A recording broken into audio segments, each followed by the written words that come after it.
Greetings. Thanks for joining with me again today.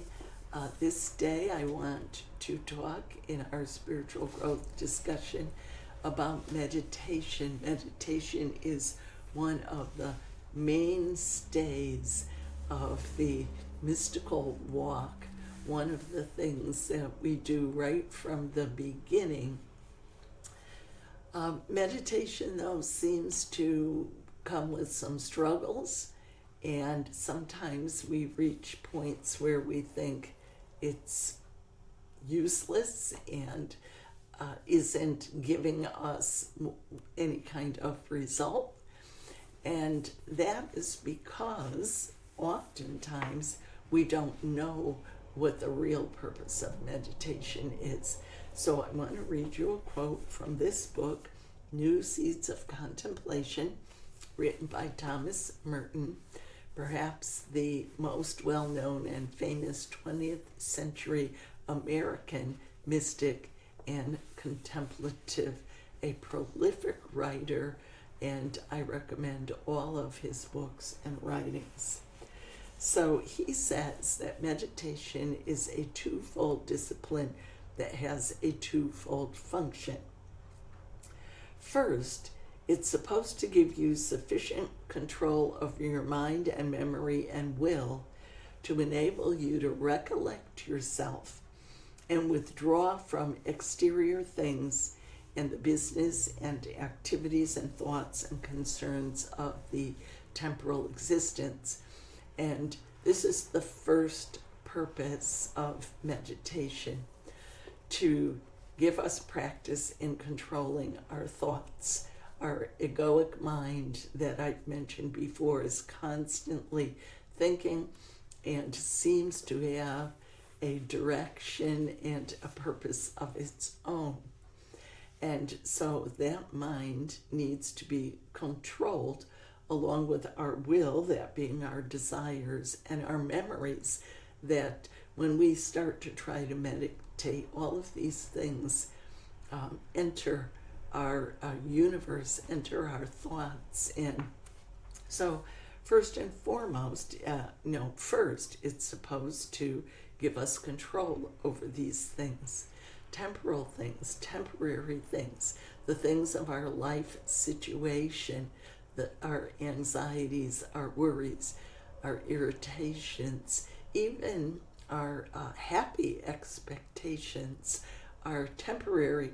We need to be able to control them, even though they're positive, not negative. So second, he says, and this is the real end of meditation, it teaches us how to become aware of the presence of God. And most of all, it aims at bringing you to a state of almost constant loving attention to God and dependence on Him.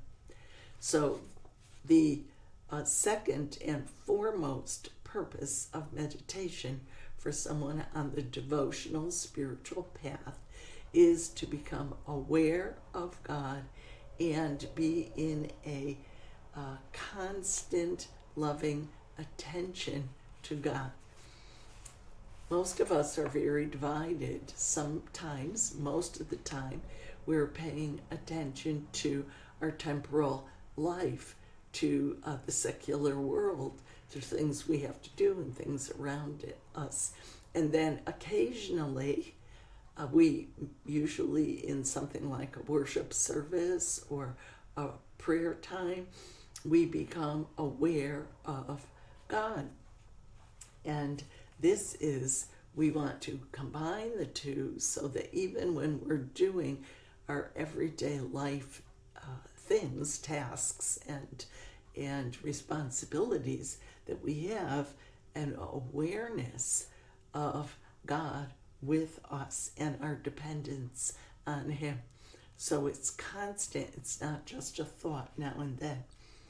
The real purpose of meditation is this: to teach us how to work ourselves free of created things and temporal concerns.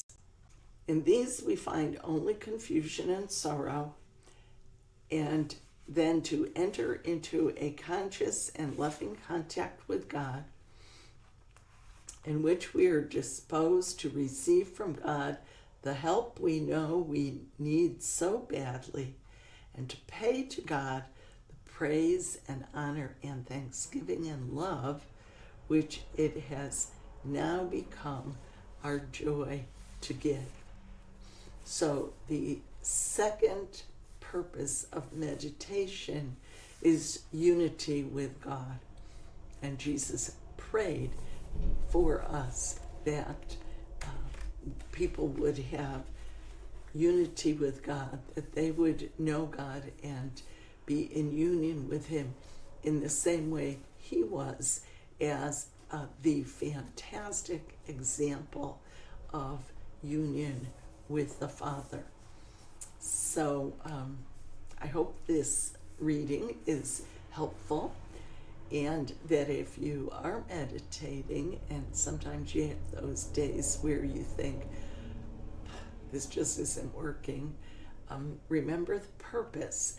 The purpose is not what is happening right at that moment, but developing this ability to what it's called in the Gospels and writings, die to one's self. That is the false self, the ego, the personality. Overcome the will, desire, and thoughts of that and become united with God. And this is a process. It's not going to happen in a week. It's not going to happen in one sitting. Although we may certainly have moments in this meditation time where they are what we call sacred moments, or moments of grace. We've made space for grace, and we have breakthroughs in meditation as well as other times. So don't reject those, expect those, but know that there is a long-term and greater purpose for this practice that is recommended by all of the mystics, all of the great spiritual leaders of all time. So that's it for today. I hope you can join with more later in the week, and we'll look at some more about spiritual growth. So have a great day. Bye-bye for now.